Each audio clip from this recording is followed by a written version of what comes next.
ನಮಸ್ಕಾರ, ನಾನು doctor Venkataramana Hegde, Veda wellness centre Nisargamane Sirsi. Nisargamane YouTube ಚಾನಲ್ಗೆ ತಮಗೆಲ್ಲರಿಗೂ ಆದರಪೂರ್ವಕ ಸ್ವಾಗತ, ಸುಸ್ವಾಗತ. ಆದಮೇಲೆ ನಮ್ಮ ಜೊತೆ ಇವತ್ತು ನಮ್ಮ ಓಝೋನ್ ಥೆರಪಿ ಮುಖ್ಯಸ್ಥರು, ತಜ್ಞ ಪ್ರಕೃತಿ ಚಿಕಿತ್ಸೆ ಹಾಗೂ ಯೋಗ ವೈದ್ಯರು ಆಗಿರುವಂತಹ ಡಾಕ್ಟರ್ ಸುಶ್ರಾವ್ಯ ಮಂಜುನಾಥ್ ಅವರು ಇದ್ದಾರೆ. ಅವರಿಗೆ ಸ್ವಾಗತ. ಇವತ್ತು ನಾವು ಚರ್ಚೆ ಮಾಡಲಿಕ್ಕಿರುವಂಥ ವಿಷಯ, ಮಧುಮೇಹಿಗಳು ಬೀಟ್ರೂಟ್ ಸೇವಿಸಬಹುದಾ? ಯೂಸ್ವಲಿ ಎಲ್ಲ ವೈದ್ಯರು ಬೇಡ ಅಂತಲೇ ಹೇಳ್ತಾರೆ. ಬೀಟ್ರೂಟು, ಕ್ಯಾರೆಟು, ಗೆಣಸು, ಭೂಮಿ ಒಳಗಡೆ ಬೆಳೆಯುವಂಥ ಗಡ್ಡೆ ಗೆಣಸು ತಿನ್ನಲೇಬಾರ್ದು. ಬೀಟ್ರೂಟು, ಗೆಣಸು, ಕ್ಯಾರೆಟು ಇದೆಲ್ಲ ತಿನ್ನಬಾರ್ದು, ಶುಗರ್ ಜಾಸ್ತಿ ಇದೆ ಅಂತ ಹೆದರಿಸಿರ್ತಾರೆ. ಸೊ ಆಗ ಅದನ್ನೆಲ್ಲ ತಿನ್ನೋದೇ ಇಲ್ಲ. ಅನ್ನ ಎಷ್ಟು ಬೇಕಾದರೂ ಹೊಡಿ, ಚಪಾತಿ ತಿನ್ನು, ಅನ್ನ ಬಿಡು, ಚಪಾತಿ ತಿನ್ನು, ಶುಗರ್ ನಾರ್ಮಲ್ ಆಗುತ್ತೆ ಅಂತ ಹೇಳಿ ಕಳಿಸ್ಬಿಡ್ತಾರೆ. ನಾನು ದೊಡ್ಡ ದೊಡ್ಡ ಹಾಸ್ಪಿಟ್ಲ್ ಕೊಡೋ ಡಯಟ್ ಶೀಟ್ಸ್ ನೋಡ್ತೇನೆ. ಅದರಲ್ಲಿ ಬ್ರೆಡ್ ಇದೆ, ಬಿಸ್ಕೆಟ್ ಇದೆ, ಚಪಾತಿ ಇದೆ, ಅದೆಲ್ಲವನ್ನು ಹಾಕಿರ್ತಾರೆ. ಸೊ ಹಾಗೆ ಮಾಡಿದ್ರೆ ಶುಗರ್ ಹೆಂಗೆ ಕಂಟ್ರೋಲ್ ಆಗುತ್ತೆ? ನಂಗೆ ಆಶ್ಚರ್ಯ ಆಗುತ್ತೆ. ಆದಮೇಲೆ ಇವತ್ತು ಅದರ ಸತ್ಯವನ್ನು ತಿಳ್ಕೊಳ್ಳೋಣ. ಡಾಕ್ಟರ್ ಸುಶ್ರಾವ್ಯ ಅವರು ಸ್ಟಡಿ ಮಾಡ್ಕೊಂಡು ಬಂದಿದ್ದಾರೆ, ಹೇಗೆ ಬೀಟ್ರೂಟು ಡಯಾಬಿಟಿಸ್ ಇದ್ದವರಿಗೆ ಪೂರಕವಾಗಿ ಕೆಲಸ ಮಾಡುತ್ತೆ. ಮೇಡಮ್, ಬೀಟ್ರೂಟ್ ಬಗ್ಗೆ ಏನು ಹೇಳ್ತೀರಾ? ಭಾಳ ಒಳ್ಳೆಯ ತರಕಾರಿ, ಭಾಳ ಪೋಷಕಾಂಶಗಳುಳ್ಳ ತರಕಾರಿ, ಎಲ್ಲರಿಗೂ ಕೈಗೆಟಕಬಹುದಾ ಅಂತ ಬೆಲೆಯಲ್ಲಿ ಸಿಗುವಂತಹ ತರಕಾರಿ, ಯಾವ ಎಲ್ಲ ಸೀಸನ್ನಲ್ಲಿಯೂ ಸಿಗುವಂತಹ ತರಕಾರಿ. ಹಾಗಾಗಿ ಬೀಟ್ರೂಟ್ ಸ್ಪೆಷಲ್. ಹೌದು, ನೀವು ಹೇಳಿದ ಹಾಗೆ ಮಧುಮೇಹಿಗಳಲ್ಲಿ ಸುಮಾರು ಕ್ವಶನ್ಸ್ ಇರುತ್ತೆ. ನಾನು ಈ ಆಹಾರ ಪದಾರ್ಥ ತಿನ್ಬೋದಾ, ತಿನ್ನಬಾರ್ದಾ ಅಂತ. ಆ್ಯಂಡ್ ಅವ್ರು ಹೇಳಿದ ಹಾಗೆ ಈಗ ಡಯಟ್ ಶೀಟಲ್ಲಿ ಸುಮಾರು ಜನ ಬ್ರೆಡ್ಡು, ರಸ್ಕ್ ಆ ಥರದ್ದೆಲ್ಲ ಇನ್ಕ್ಲೂಡ್ ಮಾಡಿರ್ತಾರೆ. ಆದರೆ ನಾವು ನ್ಯಾಚುರಲ್ ಇಂಗ್ರೀಡಿಯೆಂಟ್ಸ್ ಅಂದರೆ ನ್ಯಾಚುರಲ್ ಆಗಿ ನಮಗೆ ಸಿಗುವಂಥ ಆಹಾರ ಪದಾರ್ಥಗಳನ್ನೇ ನಾವು ಸೇವಿಸೋದಿಲ್ಲ. ಆ್ಯಂಡ್ ಇನ್ನು ನನ್ನ ಫ್ಯಾಮಿಲಿಯಲ್ಲಿ ಬಂದಾಗ ನಾನು ಸುಮಾರು ಸಲ ನಾನು ಕೇಳಿದ್ದೇನೆ ಈ ಮಾತನ್ನು, ನನಗೆ ಡಯಾಬಿಟೀಸ್ ಇದೆ, ಶುಗರ್ ಜಾಸ್ತಿ ಆಗುತ್ತೆ, ನನಗೆ ಬೀಟ್ರೂಟ್ ಬೇಡ, ಬೀಟ್ರೂಟ್ ಜ್ಯೂಸ್ ಅಥವಾ ಬೀಟ್ರೂಟ್ ಪಲ್ಯವನ್ನು ಮಾಡಿದಾಗ ನಾನು ಸೇವಿಸಲ್ಲ ಅದನ್ನು ಅಂತ ಹೇಳ್ತಾರೆ. ಹಾಗಾಗಿ ನನಗೂ ಒಂದು ಕ್ವಶನ್ ಬಂತು, ಇದು ಸುಮಾರು ಜನದಲ್ಲಿ ಈ ಕ್ವಶನ್ ಇದೆಯಲ್ಲ, ಇದನ್ನು ಕರೆಕ್ಟಾಗಿ ಒಂದು ಆನ್ಸರನ್ನು ಕೊಟ್ಟಾಗ ಅದು ಬೇರೆಯವರಿಗೂ ಗೊತ್ತಾಗುತ್ತೆ, ಹಾಗೆ ಎಜುಕೇಟ್ ಜನ ಆಗ್ತಾರೆ ಇದ್ರ ಬಗ್ಗೆ ಅನ್ನೋದನ್ನು ತಿಳ್ಕೊಂಡು ಇದ್ರ ಬಗ್ಗೆ ಸುಮಾರಷ್ಟು ಸ್ಟಡಿಯನ್ನು ಮಾಡಿದಾಗ ನನಗೆ ಗೊತ್ತಾಗಿದ್ದೇನು ಅಂತಂದರೆ, ಮಧುಮೇಹಿಗಳು ಪಕ್ಕಾ ಈ ಒಂದು ಬೀಟ್ರೂಟನ್ನು ಅವರ ಆಹಾರದಲ್ಲಿ ಅಂದರೆ ಇನ್ಕ್ಲೂಡ್ ಮಾಡ್ಕೊಳ್ಬೋದು ಅಂತ. ಅದಕ್ಕೆ ಈ ಒಂದು ಎಪಿಸೋಡಲ್ಲಿ 5 ಇಂಪಾರ್ಟೆಂಟ್ ಫ್ಯಾಕ್ಟರ್ಸನ್ನು ನಾನು ಹೇಳ್ತೇನೆ. ಹಾಗಾಗಿ ಈ ವಿಡಿಯೋವನ್ನು ಕೊನೆವರೆಗೂ ನೋಡಿ. ಅದಕ್ಕಿಂತ ಮುಖ್ಯವಾಗಿ ನಾನು ಮೊದಲನೇದಾಗಿ ಡಯಾಬಿಟೀಸ್ ಅಂದರೆ ಏನು ಅಂತ ಹೇಳ್ತೇನೆ. ಸೊ ಡಯಾಬಿಟೀಸ್ ಅಂತಂದರೆ ಅಥವಾ ಮಧುಮೇಹ ಅಂತಂದರೆ ಕಾಮನ್ ಆಗಿ ನಾವೆಲ್ಲದು ಏನು ಹೇಳ್ತೀವಿ ಅಂತಂದರೆ, ನಮ್ಮ ದೇಹದಲ್ಲಿ ಸಕ್ಕರೆ ಅಂಶ ಜಾಸ್ತಿ ಆಗೋದು ಅಂತ ಹೇಳ್ತೇವೆ. ಇದು ಕಾಮನ್ ಆಗಿ ಹೇಳುವಂಥದ್ದು. ಸೊ ಇದರಲ್ಲಿ ಮುಖ್ಯವಾಗಿ 2 ರೀತಿ ಇದೆ. ಮಧುಮೇಹಕ್ಕೆ ಮುಖ್ಯವಾಗಿ ಕಾರಣ ಏನು ಅಂತಂದರೆ, ಒಂದು ಇನ್ಸುಲಿನ್ ಪ್ರಾಪರಾಗಿ ಪ್ರೊಡಕ್ಷನ್ ಆಗಲ್ಲ, ಅಥವಾ ಇನ್ನೊಂದೇನು ಅಂತಂದರೆ ಪ್ರೊಡಕ್ಷನ್ ಆಗಿರುವಂಥ ಇನ್ಸುಲಿನ್ನು ಪ್ರಾಪರಾಗಿ ಯುಟಿಲೈಸ್ ಆಗಲ್ಲ. ಇದೆರಡೇ ಕಾರಣ ಆಗಿರುತ್ತೆ. ಸೊ ಈ ಒಂದು ಕಾರಣದ ಮೇಲೆ 2 ವಿಧವಾಗಿ ನಾವು ಅದನ್ನು ವಿಂಗಡಿಸ್ತೇವೆ. ಒಂದು ಟೈಪ್ 1 ಡಯಾಬಿಟೀಸ್ ಮತ್ತು ಟೈಪ್ 2 ಡಯಾಬಿಟೀಸ್ ಅಂತ ಹೇಳ್ತೇವೆ. ಈ ಟೈಪ್ 1 ಡಯಾಬಿಟೀಸ್ ಬಂದು ಸಾಮಾನ್ಯವಾಗಿ ಚಿಕ್ಕ ಮಕ್ಕಳಲ್ಲಿ ಮತ್ತು ಯುವಕರಲ್ಲಿ ಇದು ಸಾಮಾನ್ಯವಾಗಿ ಕಾಣ್ತಾ ಇದೆ. ಇದರಲ್ಲಿ ಏನು ಅಂತಂದರೆ, ಇನ್ಸುಲಿನ್ ಅನ್ನುವಂಥದ್ದು ನಮ್ಮ ದೇಹದಲ್ಲಿ ಪ್ರಾಪರಾಗಿ ಸೆಕ್ರಿಟೇ ಆಗಲ್ಲ, ಅಂದರೆ ಪ್ಯಾನ್ಕ್ರಿಯಾಸ್ ಹಾಳಾಗಿ ಆಗುವಂಥದ್ದು. ಇನ್ನು ಟೈಪ್ 2 ಡಯಾಬಿಟೀಸ್ ಅಂತ ಬಂದಾಗ ಇನ್ಸುಲಿನ್ 90% ಜನರಲ್ಲಿ ಟೈಪ್ 2 ಡಯಾಬಿಟಿಸ್ ಇದೆ. ಹೌದು. ಸೊ ಇನ್ನು ಟೈಪ್ 2 ಡಯಾಬಿಟೀಸ್ ಅಂತ ಬಂದಾಗ ಇನ್ಸುಲಿನ್ ಪ್ರಾಪರಾಗಿ ಸೆಕ್ರೆಟ್ ಆಗ್ತಾ ಇರುತ್ತೆ, ಆದರೆ ನಮ್ಮ ದೇಹ ಅದನ್ನು ಯುಟಿಲೈಸ್ ಮಾಡ್ಕೊತಾ ಇರಲ್ಲ. ಇದರಿಂದ ಏನಾಗುತ್ತೆ, ಸಕ್ಕರೆ ಅಂಶ ಜಾಸ್ತಿ ಆಗುತ್ತೆ. ಸೊ ಟೈಪ್ 2 ಡಯಾಬಿಟೀಸ್ ಅಂತ ಬಂದಾಗ ಅದು ಸುಮಾರು ಮೇಜರ್ ಕಾರಣ ಏನೇನು ಅಂತಂದರೆ, ಒಂದು ಅತಿ ತೂಕ ಆಗಿರ್ಬೋದು, ಮಾನಸಿಕ ಒತ್ತಡ ಆಗಿರ್ಬೋದು, ಅಥವಾ ಆಹಾರ ಪದ್ಧತಿ ಸರಿಯಾಗ್ದಲೇ ಇರೋದಾಗಿರಬಹುದು, ಅಥವಾ ನಮ್ಮ ಜೀವನ ಶೈಲಿ ಸರಿಯಾಗ್ದಲೇ ಇರ್ಬೋದು. ಈ ಥರ ಕಾರಣಗಳಿರುತ್ತೆ. ಇನ್ನು ಇವತ್ತಿನ ಎಪಿಸೋಡಲ್ಲಿ ಮುಖ್ಯವಾದ ಒಂದು ಪ್ರಶ್ನೆ ಅಂತಂದರೆ, ಬೀಟ್ರೂಟನ್ನು ಸೇವಿಸಬಾರ್ದಾ ಅನ್ನೋದಕ್ಕೆ. ಈ ಬೀಟ್ರೂಟ್ ಅನ್ನುವಂಥದ್ದು ಒಂದು ರೂಟ್ ವೆಜಿಟೇಬಲ್ ಅಂತ ಹೇಳ್ತೀವಿ, ಅಂದರೆ ಭೂಮಿಯಲ್ಲಿ ಬೆಳೆಯುವಂಥದ್ದು. ಆ್ಯಂಡ್ ಇದರ ಕಲರ್ ಅಂತ ಬಂದಾಗ ನಿಮಗೆ ಮೇಜರ್ ಆಗಿ ಒಂದು ಕೆಂಪು ಕಲರ್ ಇರುತ್ತೆ, ಅಥವಾ ಕೆಲವೊಂದು ಕಡೆ ಪರ್ಪಲ್ ಕಲರ್ ಕೂಡ ಇರುತ್ತೆ. ಸೊ ಇದ್ರದ್ದೊಂದು ನ್ಯೂಟ್ರಿಷನಲ್ ವ್ಯಾಲ್ಯೂ ಅಂತ ಬಂದಾಗ ಇದರಲ್ಲಿ ನೀವು ನೋಡೋದಾದರೆ ಕಾರ್ಬೋಹೈಡ್ರೇಟ್ ಬಂದು 9 ಗ್ರಾಮ್ಸ್ ಇದೆ. ಹಾಗೆ ಇದರಲ್ಲಿ ವಿಟಮಿನ್ B9 ಅಂದರೆ ಫೋಲೇಟ್ ಅಂಶ ಅಂತ ಏನು ಹೇಳ್ತೀವಿ, ಅದು ನಿಮಗೆ 107 ಮೈಕ್ರೋಗ್ರಾಮ್ ಇದೆ. ಅಂದರೆ ಈ ಒಂದು ಫೋಲೇಟ್ ಅನ್ನುವಂಥದ್ದು ನಮ್ಮ ದಿನನಿತ್ಯದಲ್ಲಿ ಎಷ್ಟು ಬೇಕೋ ಅದರ 27% ಬೀಟ್ರೂಟಲ್ಲಿದೆ. ಹಾಗೆ ಇದರಲ್ಲಿ ನೀವು ಪೊಟ್ಯಾಷಿಯಮು, ಮ್ಯಾಗ್ನೀಷಿಯಮು, ಹೀಗೆ ಎಲ್ಲ ರೀತಿಯ ಒಂದು ಪೋಷಕಾಂಶ ಗುಣಗಳು ಈ ಒಂದು ಬೀಟ್ರೂಟಲ್ಲಿದೆ. ಹಾಗೆ ಇನ್ನೊಂದು ಮುಖ್ಯವಾಗಿ ಏನು ಅಂತಂದರೆ, ಈ ಒಂದು ತರಕಾರಿಯಲ್ಲಿ ಆ್ಯಂಟಿ ಆಕ್ಸಿಡೆಂಟ್ ಅಂತ ಹೇಳ್ತೀವಿ, ಅಂದರೆ ಬೆಟಾಲಿನ್ ಅಂತ ಒಂದು ಅಂಶ ಇದೆ. ಈ ಒಂದು ಆ್ಯಂಟಿ ಆಕ್ಸಿಡೆಂಟ್ ಏನು ಮಾಡುತ್ತೆ ಅಂತಂದರೆ, ನಮ್ಮ ದೇಹದಲ್ಲಾಗುವ ಆಕ್ಸಿಡೇಟಿವ್ ಸ್ಟ್ರೆಸ್ಸನ್ನು ಸಹ ಕಡಿಮೆ ಮಾಡುತ್ತೆ. ಹಾಗೆ ಈ ಬೀಟ್ರೂಟ್ಗೆ ಕಲರ್ ಏನು ಬರುತ್ತಲ್ಲ ಅದಕ್ಕೆ ಮುಖ್ಯ ಕಾರಣ ಈ ಒಂದು ಬೆಟಾಲಿನ್ ಅಂಶ ಅಂತ ಹೇಳ್ತೀವಿ. ಇನ್ನು ಬೀಟ್ರೂಟ್ ಯಾಕೆ ಮಧುಮೇಹಿಗಳು ಸೇವನೆ ಮಾಡಬೇಕು ಅನ್ನೋದಕ್ಕೆ ಮೊದಲನೇದಾಗಿ ಇದರಲ್ಲಿರುವಂತಹ ಗ್ಲೈಸೆಮಿಕ್ ಲೋಡ್ ಮತ್ತು ಗ್ಲೈಸೆಮಿಕ್ ಇಂಡೆಕ್ಸ್ ಇದು ಮುಖ್ಯ ಕಾರಣ ವಹಿಸುತ್ತೆ. ಮೊದಲನೇದಾಗಿ ಗ್ಲೈಸೆಮಿಕ್ ಇಂಡೆಕ್ಸ್ ಅಂದರೆ ಏನು ಅಂತಂದರೆ, ಈಗ ನಾವು ಒಂದು ಆಹಾರವನ್ನು ಸೇವಿಸ್ತೇವೆ, ಆಹಾರವನ್ನು ಸೇವಿಸಿದಾಗ ಅದು ಎಷ್ಟು ವೇಗವಾಗಿ ಸಕ್ಕರೆ ಅಂಶವನ್ನು ರಿಲೀಸ್ ಮಾಡುತ್ತೆ ಅನ್ನೋದನ್ನು ನಾವು ಗ್ಲೈಸೆಮಿಕ್ ಇಂಡೆಕ್ಸ್ ಅಂತ ಹೇಳ್ತೀವಿ. ಅಂದರೆ ಸ್ಪೀಡ್ ಅಥವಾ ಟೈಮ್ ಅಥವಾ ವೇಗ ಅಂತ ಏನು ಹೇಳ್ತೀವಲ್ಲ ಅದು ಇಲ್ಲಿ ಮುಖ್ಯವಾಗಿ ನಾವು ನೋಡುವಂಥದ್ದು. ಇದರಲ್ಲಿ 3 ವಿಧ ಇದೆ. ಈ ಗ್ಲೈಸೆಮಿಕ್ ಇಂಡೆಕ್ಸ್ ಅಂತ ಬಂದಾಗ ಅದು 0ಯಿಂದ ಹಿಡಿದು 100ರವರೆಗೆ ಇದೆ ಮಾರ್ಕಿಂಗ್ಸ್. ಈಗ 70 ಮೇಲಿತ್ತು ಅಂತಂದರೆ ಅದನ್ನು ನಾವು ಹೈ ಗ್ಲೈಸೆಮಿಕ್ ಇಂಡೆಕ್ಸ್ ಅಂತ ಹೇಳ್ತೀವಿ. ಇದನ್ನು ಮಧುಮೇಹಿಗಳು ತಗೊಳ್ಬಾರ್ದು. ಹಾಗೆ 55ರಿಂದ 69ರವರೆಗೆ ಏನು ವ್ಯಾಲ್ಯೂಸ್ ಬರುತ್ತೆ ಅದನ್ನು ನಾವು ಮೀಡಿಯಂ ಗ್ಲೈಸಿಕ್ ಇಂಡೆಕ್ಸ್ ಅಂತ ಹೇಳ್ತೇವೆ. ಹಾಗೆ 55ರಿಂದ ಒಳಗಡೆ ಇತ್ತು ಅಂತಂದರೆ ಅದನ್ನು ನಾವು ಲೋ ಗ್ಲೈಸೆಮಿಕ್ ಇಂಡೆಕ್ಸ್ ಅಂತ ಹೇಳ್ತೀವಿ. ಈಗ ಮಧುಮೇಹಿಗಳು ಸೇವಿಸಬೇಕು ಅಂತಂದರೆ ಲೋ ಗ್ಲೈಸೆಮಿಕ್ ಇಂಡೆಕ್ಸನ್ನು ಅವರು ಚೂಸ್ ಮಾಡ್ಕೋಬೇಕು. ಹಾಗೆ ಗ್ಲೈಸೆಮಿಕ್ ಲೋಡ್ ಅಂದರೆ ಏನು ಅಂತಂದರೆ, ಈ ಗ್ಲೈಸೆಮಿಕ್ ಲೋಡ್ ಅಂತಂದರೆ ಒಂದು ಆಹಾರದಲ್ಲಿರುವ ಕಾರ್ಬೋಹೈಡ್ರೇಟ್ ಅಂಶ ಹಾಗೆ ಗ್ಲೈಸೆಮಿಕ್ ಇಂಡೆಕ್ಸ್ ಎರಡನ್ನೂ ಕೂಡ ಅದು ಮೆಜರ್ ಮಾಡುತ್ತೆ. ಸೊ ಈ ಗ್ಲೈಸೆಮಿಕ್ ಲೋಡ್ ಏನಕ್ಕೆ ಇಂಪಾರ್ಟೆಂಟು ಅಂತಂದರೆ, ಈಗ ನಾನು ಗ್ಲೈಸೆಮಿಕ್ ಇಂಡೆಕ್ಸ್ ಅನ್ನೋದನ್ನು ಹೇಳಿದೆ ಎಷ್ಟು ವೇಗವಾಗಿ ಸಕ್ಕರೆಯನ್ನು ರಿಲೀಸ್ ಮಾಡೋದನ್ನು ಮೆಜರ್ ಮಾಡುತ್ತೆ ಅಂತ. ಹಾಗೆ ಈ ಗ್ಲೈಸೆಮಿಕ್ ಲೋಡ್ ಅನ್ನುವಂಥದ್ದು ಏನು ಮಾಡುತ್ತೆ ಅಂತಂದರೆ ಎಷ್ಟು ಪ್ರಮಾಣದಲ್ಲಿ ಸಕ್ಕರೆಯನ್ನು ಹೆಚ್ಚಿಗೆ ಮಾಡುತ್ತೆ ಅನ್ನೋದನ್ನು ತೋರಿಸುತ್ತೆ. ಸೊ ಅದಕ್ಕೆ ನಾವು ಯಾವಾಗಲೂ ಗ್ಲೈಸೆಮಿಕ್ ಲೋಡ್ ಅನ್ನೋದನ್ನು ನೋಡಬೇಕು. ಈಗ ನಾವು ಬೀಟ್ರೂಟನ್ನು ನೋಡೋದಾದರೆ ಅದರಲ್ಲಿ ಗ್ಲೈಸೆಮಿಕ್ ಇಂಡೆಕ್ಸ್ ಬಂದು 61 ಇದೆ, ಅಂದರೆ ಮೀಡಿಯಮ್ ಇದೆ. ಆದರೆ ಅದರದ್ದು ಗ್ಲೈಸೆಮಿಕ್ ಲೋಡ್ ನೋಡಿದ್ರೆ 4 ಅಥವಾ 5 ಆಗಿದೆ.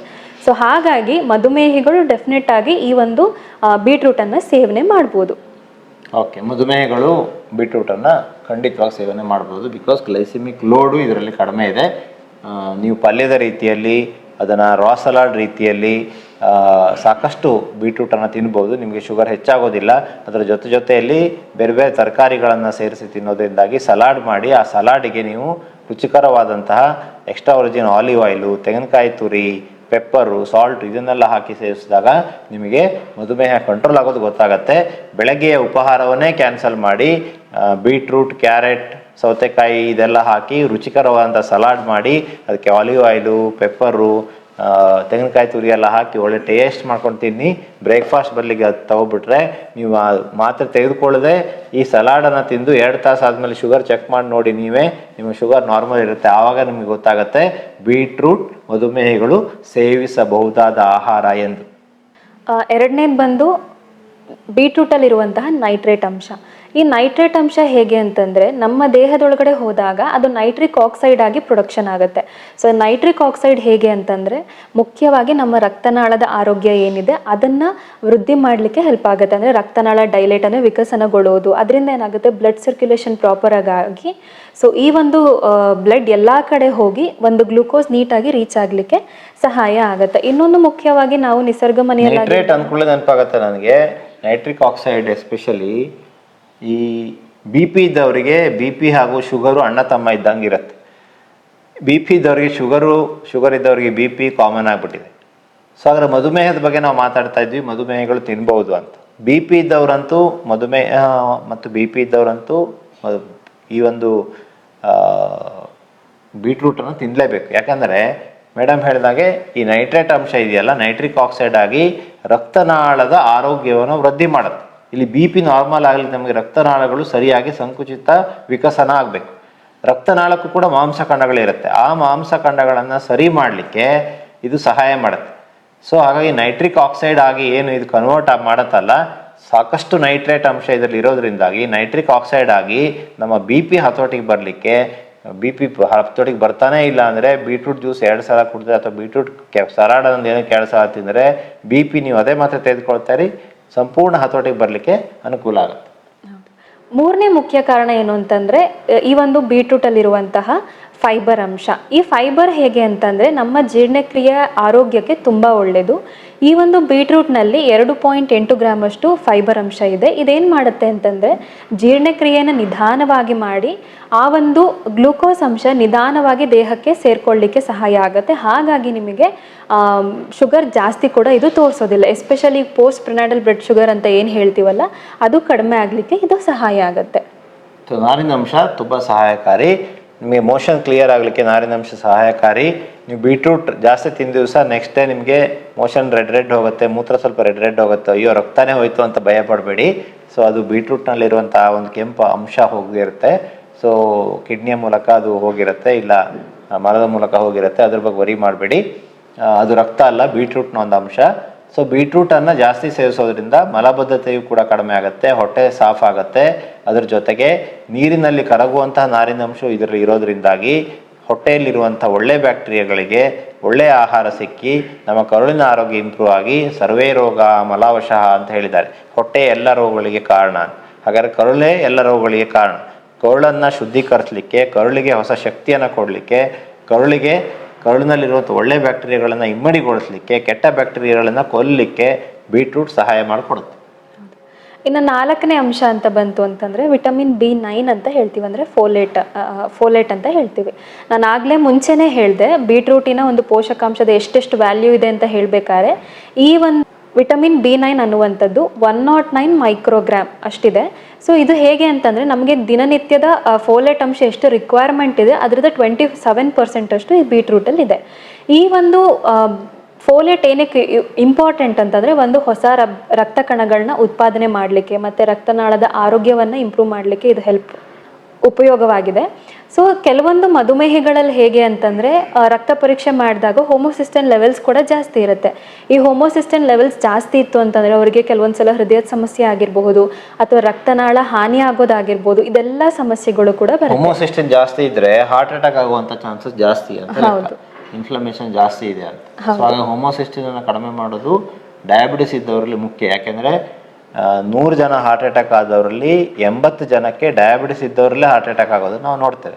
ಹಾಗಾಗಿ ಡಯಾಬಿಟಿಸ್ ಇದ್ದಂಥವರು ಹೋಮೋಸಿಸ್ಟಿನನ್ನು ಕಡಿಮೆ ಮಾಡ್ಕೋಬೇಕು. ಹೋಮೋಸಿಸ್ಟಿನ್ ಕಡಿಮೆ ಮಾಡ್ಕೊಳ್ಳಿಕ್ಕೆ ಬೀಟ್ರೂಟನ್ನು ತಿನ್ನಬೇಕು. ನೋಡಿ ಎಷ್ಟೊಂದು ಲಿಂಕ್ ಇದೆ ಅಂತ. ನಾವು ತಪ್ಪು ಕಲ್ಪನೆಯಲ್ಲಿ ಇದ್ವಿ ಅಲ್ವಾ, ಬೀಟ್ರೂಟ್ ಬೇಡವೇ ಬೇಡ ಅಂತ ಹೇಳಿ. ಆ ತಪ್ಪು ಕಲ್ಪನೆಯನ್ನು ಹೋಗಲಾಡಿಸ್ಲಿಕ್ಕಾಗಿಯೇ ಇವತ್ತಿನ ವಿಡಿಯೋ. ಸೊ ಹಾಗೆ ವಿಟಮಿನ್ B9 ಅಂದರೆ ಇರೋದ್ರಿಂದ ಬೀಟ್ರೂಟನ್ನು ಸೇವಿಸ್ಬೋದು. ಇನ್ನು ಕೊನೆಯ ಮುಖ್ಯವಾದಂತಹ ಒಂದು ಅಂಶ ಅಂತಂದರೆ ಅದರಲ್ಲಿರುವಂತಹ antioxidant. So antioxidant betalain ಅನ್ನೋ ಒಂದು ಅಂಶ ಬರೀ ಅದಕ್ಕೆ ಕಲರ್ ಮಾತ್ರ ಕೊಡಲ್ಲ, ಅದೇನು ಮಾಡುತ್ತೆ ಅಂದರೆ ನಮ್ಮ ದೇಹದಲ್ಲಿ ಈ ಒಂದು ಆಕ್ಸಿಡೇಟಿವ್ ಸ್ಟ್ರೆಸ್ ಆಗಿರಬಹುದು ಅಥವಾ ಇನ್ಫ್ಲಮೇಷನ್ ಆದಾಗ ಸುಮಾರಷ್ಟು ಆರೋಗ್ಯ ಸಮಸ್ಯೆಗಳು ಬರುತ್ತೆ. ಅದರಲ್ಲಿ ಮಧುಮೇಹ ಕೂಡ ಒಂದು. ಈ ಒಂದು ಆ್ಯಂಟಿ ಆಕ್ಸಿಡೆಂಟ್ ಏನು ಮಾಡುತ್ತೆ ಅಂತಂದರೆ ಈ ಒಂದು ಆಕ್ಸಿಡೇಟಿವ್ ಸ್ಟ್ರೆಸ್ಸನ್ನು ಕಡಿಮೆ ಮಾಡುತ್ತೆ. ಹಾಗೆ ಈ ಒಂದು ಆಕ್ಸಿಡೇಟಿವ್ ಸ್ಟ್ರೆಸ್ ಅನ್ನೋದು ನಮ್ಮ ದೇಹದಲ್ಲಿ ಆದಾಗ ಇನ್ಸುಲಿನ್ ರೆಸಿಸ್ಟೆನ್ಸ್ ಅನ್ನೋ ಒಂದು ಅಂಶ ಅಂದರೆ ಒಂದು ಮೆಕ್ಯಾನಿಸಮ್ ಆಗುತ್ತೆ. ಅಂದರೆ ನಮ್ಮ ದೇಹದಲ್ಲಿ ಪ್ರೊಡಕ್ಷನ್ ಆಗುವಂತಹ ಇನ್ಸುಲಿನ್ ಪ್ರಾಪರಾಗಿ ಯುಟಿಲೈಸ್ ಆಗಲ್ಲ, ಅದನ್ನು ನಾವು ಇನ್ಸುಲಿನ್ ರೆಸಿಸ್ಟೆನ್ಸ್ ಅಂತ ಹೇಳ್ತೇವೆ. ಈ ಒಂದು ಆ್ಯಂಟಿ ಆಕ್ಸಿಡೆಂಟ್ ಏನು ಮಾಡುತ್ತೆ ಅಂತಂದರೆ ಆಕ್ಸಿಡೇಟಿವ್ ಸ್ಟ್ರೆಸ್ಸನ್ನು ಕಡಿಮೆ ಮಾಡುತ್ತೆ. ಹಾಗೆ ಇನ್ಫ್ಲಮೇಷನನ್ನು ಕಡಿಮೆ ಮಾಡೋದ್ರ ಮುಖಾಂತರ ಈ ಒಂದು ಇನ್ಸುಲಿನ್ ರೆಸಿಸ್ಟೆನ್ಸನ್ನು ಸರಿ ಮಾಡೋದ್ರಿಂದ ಮಧುಮೇಹಿಗಳಿಗೆ ಇದು ಪಕ್ಕಾ ಒಂದು ಉಪಯುಕ್ತವಾದಂಥ ತರಕಾರಿ ಅಂತಲೇ ಹೇಳ್ತೀವಿ. ಇರುತ್ತಲ್ಲ ಹುಡುಗಿಯರಲ್ಲಿ, ಹದಿಹರೆಯದ ಹುಡುಗಿಯರಲ್ಲಿ ಅನೇಕರಿಗೆ PCOD ಬಂದಿರುತ್ತೆ. ಮದುವೆ ಆದವರಲ್ಲಿ ಇನ್ಫರ್ಟಿಲಿಟಿ ಇರುತ್ತೆ, ಅವರಿಗೂ ಕೂಡ ಇನ್ಸುಲಿನ್ ರೆಸಿಸ್ಟೆನ್ಸ್ ಇರುತ್ತೆ. ಮೆಟ್ಫಾರ್ಮಿನ್ ಮಾತ್ರೆಯನ್ನು ಕೊಟ್ಬಿಡ್ತಾರೆ ಸಾಮಾನ್ಯವಾಗಿ. ಇನ್ಸುಲಿನ್ ರೆಸಿಸ್ಟೆನ್ಸನ್ನು ಕಡಿಮೆ ಮಾಡೋದು ಇಲ್ಲಿ ಬಹಳ ಮುಖ್ಯ. ಸೊ ಹಾಗಾಗಿ PCOD ಇದ್ದಂಥವರು ಜೊತೆಗೆ ಮಕ್ಕಳಾಗದೇ ಇದ್ದಂಥವರು ಅವರು ಕೂಡ ಬೀಟ್ರೂಟನ್ನು ಜಾಸ್ತಿ ಸೇವಿಸೋದ್ರಿಂದಾಗಿ ಅವರಿಗೆ ಇನ್ಸುಲಿನ್ ರೆಸಿಸ್ಟೆನ್ಸ್ ಕಡಿಮೆ ಆಗಿ ಈ ಒಂದು ಬೀಟ್ರೂಟಲ್ಲಿರುವಂಥ ಕಲರು ಇನ್ಸುಲಿನ್ ರೆಸಿಸ್ಟೆನ್ಸನ್ನು ಕಡಿಮೆ ಮಾಡುತ್ತೆ. ಇನ್ಸುಲಿನ್ ರೆಸಿಸ್ಟೆನ್ಸ್ ಅಂದರೆ ಏನು? ರಕ್ತದಲ್ಲಿ ಪ್ಯಾನ್ಕ್ರಿಯಾಸಿಂದ ಇನ್ಸುಲಿನ್ ಬಿಡುಗಡೆ ಆಗುತ್ತೆ, ರಕ್ತದಿಂದ ಜೀವಕೋಶಕ್ಕೆ ಹೋಗಬೇಕು, ಜೀವಕೋಶದ ಬಾಗಿಲನ್ನು ತಟ್ಟಬೇಕು, ಜೀವಕೋಶದ ಒಳಗಡೆ ಶುಗರ್ ಹೋಗಬೇಕು. ಬಾಗಿಲು ತಟ್ಟು ಕೆಲಸವನ್ನು, ಬಾಗಿಲು ಓಪನ್ ಮಾಡುವಂಥ ಕೆಲಸವನ್ನು ಇನ್ಸುಲಿನ್ ಮಾಡುತ್ತೆ. ಆದರೆ ಅಲ್ಲಿ ಫ್ಯಾಟ್ ಅನ್ನುವಂಥ ಒಂದು ರಸ್ಟ್ ಬಂದು ಅಲ್ಲಿ ಆ ಇನ್ಸುಲಿನ್ ಹತ್ರ ಕೀ ಓಪನ್ ಮಾಡಿ ಶುಗರನ್ನು ಜೀವಕೋಶದ ಒಳಗಡೆ ಹಾಕಲಿಕ್ಕೆ ಆಗೋದಿಲ್ಲ. ಆವಾಗ ಇನ್ಸುಲಿನ್, ನಾವು ಫಾಸ್ಟಿಂಗ್ ಇನ್ಸುಲಿನ್ ಚೆಕ್ ಮಾಡಿದ್ರೆ ಹೈ ಇರುತ್ತೆ, ಅಂದರೆ ಅವರಿಗೆ ಇನ್ಸುಲಿನ್ ಇದೆ ರಕ್ತದಲ್ಲಿ, ಆದರೆ ಅದು ಕೆಲಸ ಮಾಡ್ತಾ ಇಲ್ಲ. ಅಂದರೆ ಯೋಧರಿದ್ದಾರೆ, ಅವರ ಕೈಯಲ್ಲಿ ಗನ್ ಇಲ್ಲ, ಅವಾಗೇನು ಪ್ರಯೋಜನ?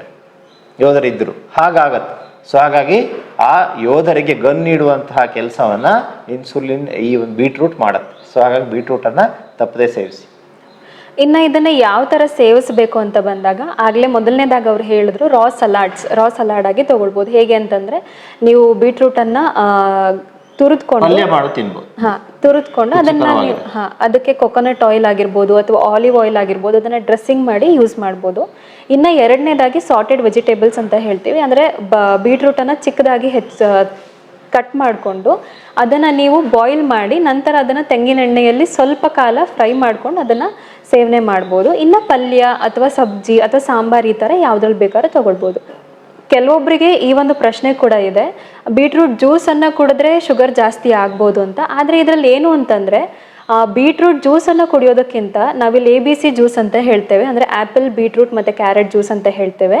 ಸೊ ಬೀಟ್ರೂಟ್ ಜ್ಯೂಸನ್ನು ಕುಡಿಬೇಕಾದ್ರೆ ನೀವು ಅದನ್ನು ಮಿಕ್ಸಿ ಮಾಡಿ ಅದನ್ನು ಸ್ಟೇನ್ ಮಾಡ್ಬೋದು. ಅಂದರೆ ಅದರಲ್ಲಿ ಪಲ್ಪ್ ಏನಿದೆಯಲ್ಲ ಅದು ಹಾಗೇ ಇರಬೇಕು, ಹಾಗಾದ್ರೂ ಸೇವನೆ ಮಾಡ್ಬೋದು. ಮತ್ತು ಇದನ್ನು ಬೀಟ್ರೂಟ್ ಜ್ಯೂಸನ್ನು ನೀವು ಸೇವನೆ ಮಾಡ್ತೀರಾ ಅಂತಂದರೆ ಹೌದು ಸೋಸಬಾರ್ದು. ಮತ್ತು ಬೀಟ್ರೂಟ್ ಜ್ಯೂಸನ್ನು ಯಾವುದೇ ಒಂದು ಫುಡ್ ಜೊತೆ ತೊಗೊಳ್ಬಾರ್ದು. ಅಂದರೆ ಇವಾಗ ನೀವು ಮಧ್ಯಾಹ್ನ ಊಟ ಮಾಡಿರ್ತೀರ, ಅದ್ರ ಜೊತೆ ಬೀಟ್ರೂಟ್ ಜ್ಯೂಸನ್ನು ತೊಗೊಳ್ಬಾರ್ದು. ಈಗ 11 ಗಂಟೆ ಅಥವಾ 3 ಗಂಟೆ 5 ಗಂಟೆಗೆ ಯಾವಾಗಲಾದ್ರೂ ಜ್ಯೂಸ್ ಕುಡಿಬೇಕು ಅಂದರೆ ಇದನ್ನು ತೊಗೊಳ್ಬೋದು. ಓಕೆ, ಜ್ಯೂಸೇ ಬೇಡ, ABC ಜ್ಯೂಸೇ ಹೇಳ್ಬಿಡೋಣ. ABC ಜ್ಯೂಸ್ ಕುಡ್ಲಿಕ್ಕೆ ಶುರು ಮಾಡಿಬಿಡಿ. ಆವಾಗ ಬೀಟ್ರೂಟು ಜ್ಯೂಸು 10 ಪಟ್ಟು ಹೆಚ್ಚಿಗೆ ಉಪಯುಕ್ತ ಆಗುತ್ತೆ. ಅರ್ಧ ಬೀಟ್ರೂಟ್ ತೆಗೆದುಕೊಳ್ಳಿ, ಅದು ಸಿಪ್ಪೆ ತೆಗೆದುಕೊಂಡು ಕಟ್ ಮಾಡ್ಕೊಳ್ಳಿ. ಒಂದು ಫುಲ್ ಸೇಬು ಸಿಪ್ಪೆ ತೆಗೆದುಕೊಳ್ಳಿ, ಕೆಮಿಕಲ್ ಎಲ್ಲ ಇರುತ್ತೆ. ಒಂದು ಫುಲ್ ಕ್ಯಾರೆಟಲ್ಲಿ ಸೇಬುವಲ್ಲಿ ಶುಗರ್ ಅಂಶ ಇಲ್ವೇ ಇಲ್ಲ ಹೆಚ್ಚಿಗೆ, ಏನು ವರಿ ಮಾಡಬೇಡಿ. ಇದು ಮೂರನ್ನು ಸೇರಿಸಿ ಒಂಚೂರು ಶುಂಠಿಯನ್ನು ಹಾಕಿ ಫ್ಲೇವರ್ ಕೊಡಲಿಕ್ಕೆ, ಇಷ್ಟನ್ನು ಹಾಕಿ ಸ್ವಲ್ಪ ನೀರು ಹಾಕಿ ಮಿಕ್ಸಿಯಲ್ಲಿ ತಿರುಗಿಸಿ ಜ್ಯೂಸ್ ಮಾಡ್ಕೊಂಡು ಕುಡಿದ್ರೆ ನಿಮಗೆ ಮಲ್ಟಿಪಲ್ ಬೆನಿಫಿಟ್ ಸಿಗುತ್ತೆ. BP ಹತೋಟಿಗೆ ಬರುತ್ತೆ, ರಕ್ತಹೀನತೆ ಕಡಿಮೆ ಆಗುತ್ತೆ, ಮೋಷನ್ ಸರಿ ಆಗುತ್ತೆ, ಸ್ಕಿನ್ನಿಗೆ ಒಳ್ಳೆ ಕಲರ್ ಬರುತ್ತೆ, ಕೂದಲು ಚೆನ್ನಾಗಿ ವರ್ಧನೆ ಆಗುತ್ತೆ. ಹೀಗೆ ಅನೇಕ ರೀತಿಯ ಪ್ರಯೋಜನಗಳನ್ನು, ಅನೇಕ ಔಷಧಿಗಳನ್ನು ತೆಗೆದುಕೊಳ್ಳೋ ಪ್ರಯೋಜನವನ್ನು ಈ ಬೀಟ್ರೂಟ್ ABC ಜ್ಯೂಸ್ ಕೊಡುತ್ತೆ. ಹಾಗಾಗಿ ABC ಜ್ಯೂಸ್ ಇವತ್ತು ಇಡೀ ಪ್ರಪಂಚದಾದ್ಯಂತ ಫೇಮಸ್ ಆಗಿದೆ. ಇಲ್ಲಿ ಉಪಾಯ ಮಾಡಬೇಕೇನು, ಒಂದು ಸೋಸಬಾರ್ದು, ಎರಡನೇದು ಶುಂಠಿಯನ್ನು ಸೇರಿಸಬೇಕು. ಶುಂಠಿ ಅದರಲ್ಲಿರುವಂಥ ಪೋಷಕಾಂಶಗಳನ್ನು ಅಬ್ಸಾರ್ಬ್ ಮಾಡ್ಲಿಕ್ಕೆ ಸಹಾಯ ಮಾಡುತ್ತೆ, ಕುಡಿಲಿಕ್ಕೂ ಟೇಸ್ಟನ್ನು ಉಂಟು ಮಾಡುತ್ತೆ, ಮತ್ತು ಅದು ಜೀರ್ಣಕ್ಕೆ ಅನುಕೂಲ ಕೂಡ. ಹೊಟ್ಟೆಯ ಫ್ಯಾಟ್ ತೆಗಿಲಿಕ್ಕೂ ಕೂಡ ಶುಂಠಿ ಸಹಾಯ ಮಾಡುತ್ತೆ. ಸೊ ಹಾಗಾಗಿ ನೀವು ಏನಕ್ಕೆ ಬೀಟ್ರೂಟನ್ನು ಸೇವನೆ ಮಾಡೋಕ್ಕೆ ಅಂತಂದರೆ ಮುಖ್ಯವಾಗಿ 5 ರೀಸನ್ನು ಸಮ್ಮಪ್ ಮಾಡಿಬಿಡ್ತೇನೆ. ಒಂದು, ಅದರಲ್ಲಿ ಗ್ಲೈಸೆಮಿಕ್ ಲೋಡ್ ಕಡಿಮೆ ಇದೆ, ನೈಟ್ರೇಟ್ ಅಂಶ ಇದೆ, ಹಾಗೆ ಫೈಬರ್ ರಿಚ್ ಇದೆ, ಹಾಗೆ ವಿಟಮಿನ್ B9 ಅಂದರೆ ಫೋಲೇಟ್ ಅಂಶ ಇದೆ, ಮತ್ತು ಆ್ಯಂಟಿ ಆಕ್ಸಿಡೆಂಟ್ ಆಗಿದೆ. 5 ಮುಖ್ಯವಾದ ಕಾರಣಗಳನ್ನು ನಾವು ವೈಜ್ಞಾನಿಕ ಕಾರಣಗಳನ್ನು ತಿಳ್ಕೊಂಡ್ವಿ. ಬೀಟ್ರೂಟನ್ನು ಯಾಕೆ ಮಧುಮೇಹಗಳು ಸೇವಿಸಬೇಕು, ಬೀಟ್ರೂಟನ್ನು ಯಾಕೆ BP ಇದ್ದವರು ಸೇವಿಸಬೇಕು, ಬೀಟ್ರೂಟನ್ನು ಹಾರ್ಟ್ ಪ್ರಾಬ್ಲಮ್ ಇದ್ದವರು ಯಾವುದೇ ಹೆದರಿಕೆ ಇಲ್ಲದೆ ಸೇವಿಸ್ಬೋದು, ಬೀಟ್ರೂಟನ್ನು ಬೊಜ್ಜಿದ್ದಂಥವರು ಯಾವುದೇ ತೊಂದರೆ ಇಲ್ಲದೆ ಸೇವಿಸ್ಬೋದು. ಬೀಟ್ರೂಟ್ ಎಲ್ಲ ಸಮಯದಲ್ಲಿಯೂ ಸಿಗುವಂತಹ ಒಂದು ತರಕಾರಿ, ಅದನ್ನು ಉಪಯೋಗಿಸಿ. ಅದರಲ್ಲಿ ಕೆಮಿಕಲ್ಸ್ ಕೂಡ ಹೆಚ್ಚಿಗೆ ಇರೋದಿಲ್ಲ, ಯಾಕೆಂದರೆ ಭೂಮಿ ಒಳಗೆ ಬೆಳೆಯುವಂಥದ್ದು, ಕೆಮಿಕಲ್ ಸ್ಪ್ರೇ ಆಗಿರೋದಿಲ್ಲ. ಹಾಗೆ ಅದು ಒಂದು ಅಡ್ವಾಂಟೇಜು. ಸೊ ಹಾಗೆ ಬೀಟ್ರೂಟನ್ನು ಸೇವಿಸಿ, ಆರೋಗ್ಯವಾಗಿರಿ, ಖಂಡಿತವಾಗಿ ಅದು ಸಹಾಯ ಆಗುತ್ತೆ ಅಂತ ಹೇಳ್ತಾ ಡಾಕ್ಟರ್ ಸುಶ್ರಾವ್ಯ ಮಂಜುನಾಥ್ ಅವರಿಗೆ ಧನ್ಯವಾದಗಳು, ತಮಗೂ ವಂದನೆಗಳು. ಈ ವಿಡಿಯೋನ ಬೇರೆಯವರೊಂದಿಗೆ ಶೇರ್ ಮಾಡಿಕೊಳ್ಳಿ ಅಂತ ವಿನಂತಿ ಮಾಡ್ಕೊಳ್ತಾ ಇನ್ನೊಮ್ಮೆ ನಮಸ್ಕಾರ.